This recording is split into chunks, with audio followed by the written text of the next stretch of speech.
MIM నేతల అవినీతి అక్రమాల చిట్టా తన వద్ద ఉందన్నారు బీజేపీ అభ్యర్థి మాధవిలత.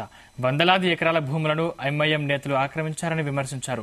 వారందరి పని పడతానని ఎవ్వరిని వదిలేది లేదన్నారు మాధవిలత. మసీదుపైకి బాణం వదిలానంటూ తప్పుడు కథనాలు సృష్టిస్తున్నారని విమర్శించారు. గాలిలో విసిరిన బాణానికి ఈ అసదుద్దీను ఏఎంఐఎం వాళ్ళు కుట్ర పన్ని నా మీద వేసిన ఎఫ్ఐఆర్ ఏదైతే ఉందో అందులో కమ్యూనల్ దాని మీద నాకు 295A కింద రిజిస్టర్ చేశారు. మన హైందవులందరూ తెలుసుకోవాల్సిన ఒక ప్రముఖమైన విషయం ఉంది.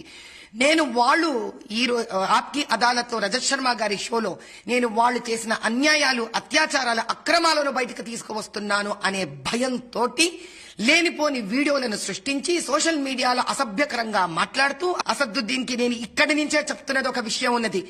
ప్రతిరోజు ఈ రోజు నుంచి అతను చేసిన ఒక్కొక్క పని, ఎన్ని దేవాలయాలు కబ్జాలు జరిగాయో, ఎన్ని వక్ఫ్ బోర్డు ప్రాపర్టీలు వీళ్ళు అన్యాయంగా తీసేసుకున్నారో, బలాలా చెయ్యి ఎంత ఉందో, ఇందులో నాంపల్లి పూర్వమున ఎమ్మెల్యే చెయ్యి ఎంత ఉందో, ప్రతి ఒక్కరి పేరు పేరు బయటకు తీసుకొచ్చే నిజాలు ఇంకా ఇంకా ఇంకా నిర్భయంగా బయటకు తీసుకొస్తాను.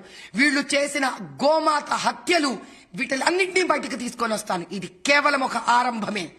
మీరందరూ కూడా తెలుసుకోండి, మనం ఐకమత్యంతో ముందుకు వెళ్ళాలి.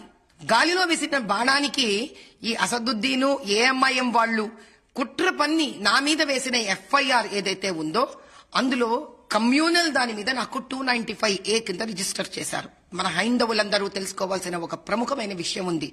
నేను వాళ్ళు ఈ ఆప్కి అదాలత్ లో రజత్ శర్మ గారి షోలో నేను